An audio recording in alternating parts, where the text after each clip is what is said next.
Muy buenos días, hermanos y hermanas. Bienvenidos a segmento de meditación IBEFI, fortalecidos en el Señor y en el poder de su fuerza.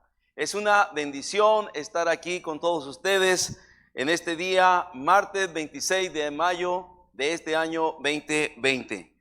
Hoy, martes, como sabemos, los martes son martes de mandamientos recíprocos. Qué bendición todos los mandamientos recíprocos que hemos estado viendo durante estos ya 2 meses.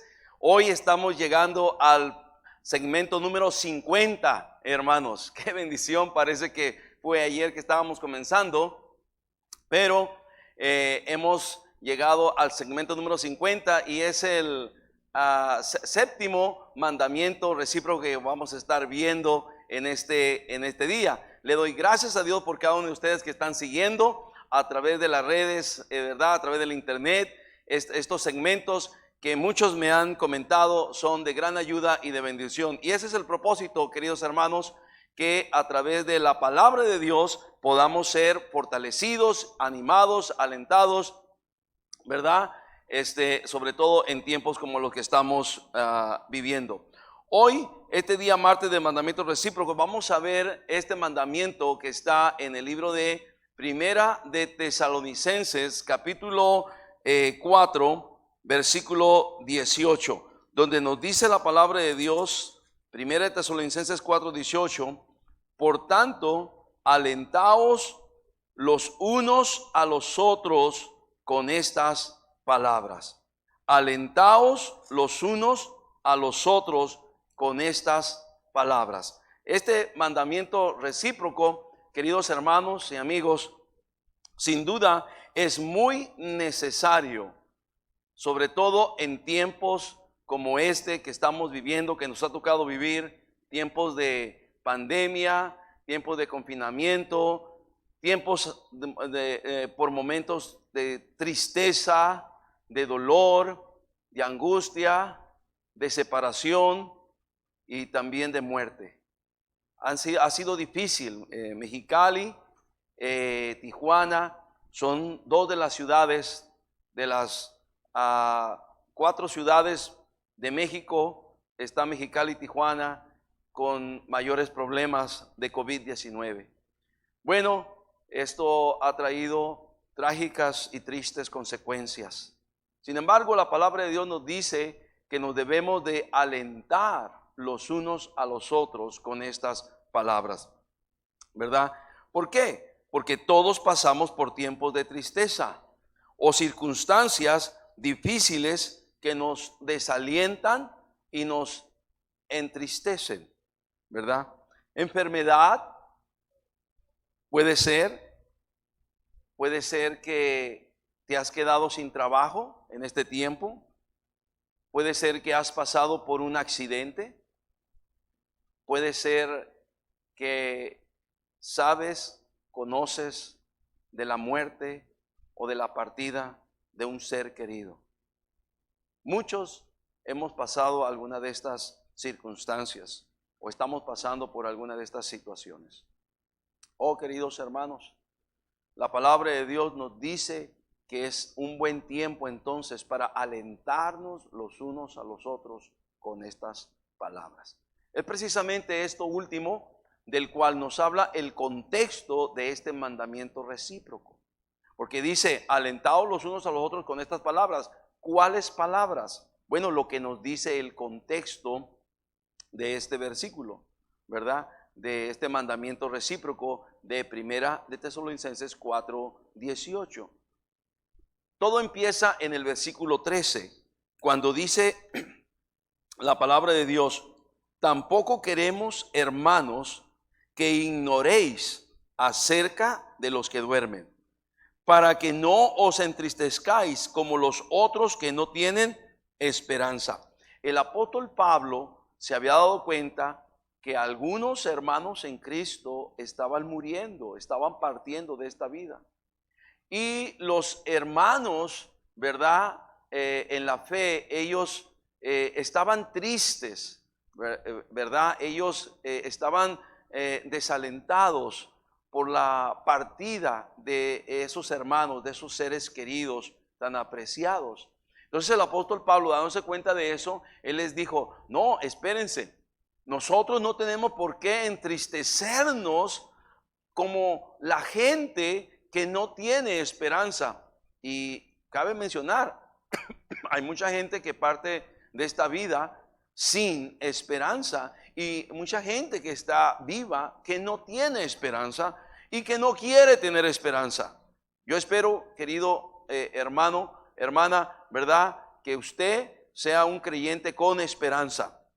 Ahora, si usted todavía no tiene esa esperanza, mi amigo, mi amiga, yo le animo, entréguese al Señor Jesucristo, entréguele su vida, ponga su fe y su confianza en Él. Usted también puede tener la esperanza de la vida eterna, como nos dice Tito 1:2, ¿verdad? En la esperanza de la vida eterna, la cual Dios, que no miente, prometió desde antes del principio de los siglos. Hay una esperanza. Entonces, les dice Pablo, el apóstol Pablo, a los tesalonicenses, no debemos de entristecernos como los otros que no tienen esperanza, porque nosotros no debemos ignorar esto. Tenemos una esperanza, queridos hermanos, y no tenemos que llegar al punto de estar tan tristes, tan desalentados, tan desanimados, ¿verdad? Como que si ya se murió y es lo más trágico que puede pasar y ya para mí no tiene sentido la vida,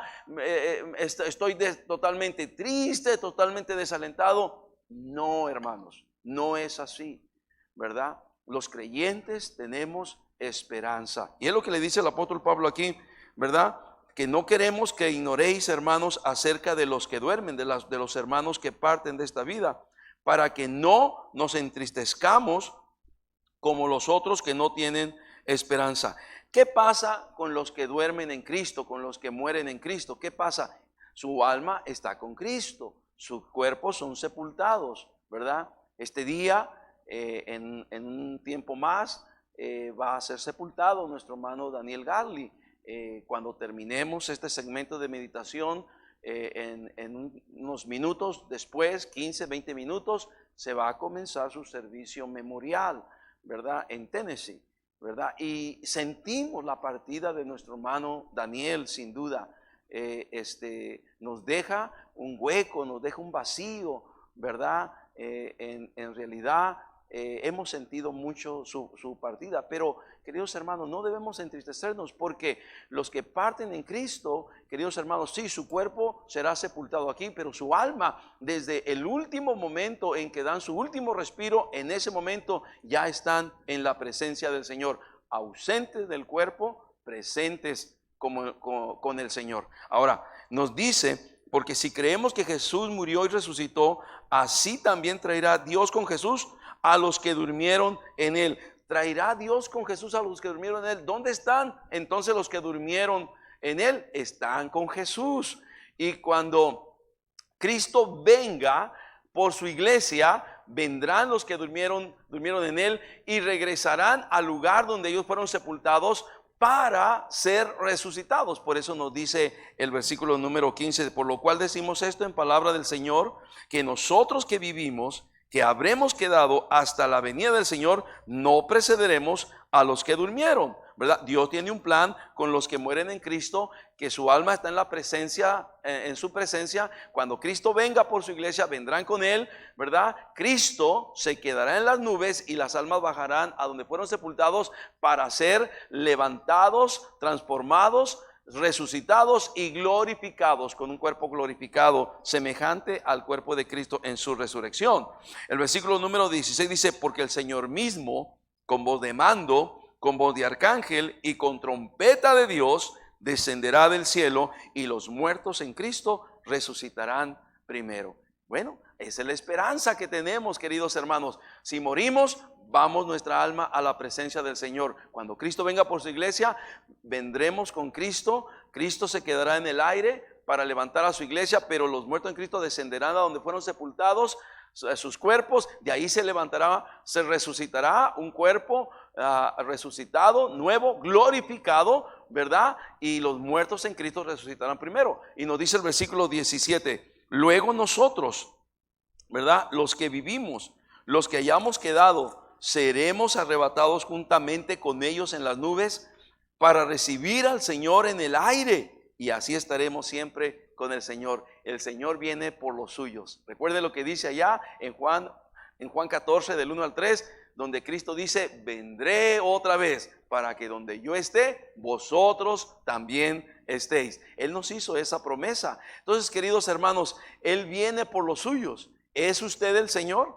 Mi amigo, mi amiga, señor, señora, ¿es usted el Señor? ¿Le pertenece al Señor? ¿Le ha entregado su vida al Señor? ¿Le ha entregado su alma al Señor? ¿Le ha pedido a Cristo que sea su Salvador? ¿Ha confiado en Cristo como el Señor y Salvador de su alma? Si no lo ha hecho, querido amigo, amiga, hágalo. Si usted ya lo hizo, qué bendición, hermano, hermana. Tenemos esperanza, ¿verdad? Y nos dice aquí que así estaremos siempre con el Señor. Esa es nuestra esperanza, hermanos. Al final del versículo 17 dice: y así estaremos siempre con el Señor.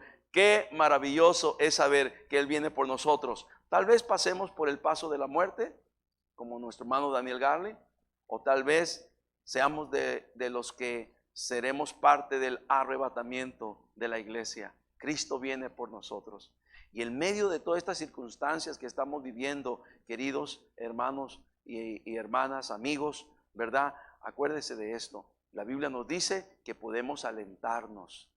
Hay algo más. Después de todo esto, hay algo más. Después de esta vida, hay algo más. Nos espera Cristo. Nos espera a ver hecha realidad nuestra esperanza. Y nos podemos alentar los unos a los otros, ¿verdad? Queridos hermanos, podemos pasar por tiempos duros y difíciles aquí. Sin embargo, nos debemos alentar sabiendo de que las aflicciones del tiempo presente no son comparables con la gloria venidera que en nosotros ha de manifestarse. Cristo viene por nosotros y estaremos así siempre con el Señor. Entonces, el apóstol Pablo nos da el mandamiento recíproco en el versículo 18, donde dice: por tanto, por lo que he dicho, por lo que les he hablado, alentaos los unos a los otros con estas palabras. Qué bendición saber que somos salvos. Qué bendición saber que vamos a la gloria. Qué bendición saber que tenemos esperanza. Qué bendición saber que Cristo viene por nosotros. Y qué bendición saber que un día vamos a estar siempre, siempre con el Señor. Pero mientras tanto, alentémonos los unos a los otros. Que Dios les bendiga, hermanos. Ha sido una bendición compartir con ustedes este mandamiento recíproco de este día martes. Qué bendición, que Dios les bendiga a todos, ¿verdad? Mientras tanto, sigamos siendo fortalecidos en el Señor y en el poder de su fuerza. Yo los espero mañana miércoles de refrigerio espiritual. Mientras tanto, Dios les bendiga a todos, hermanos.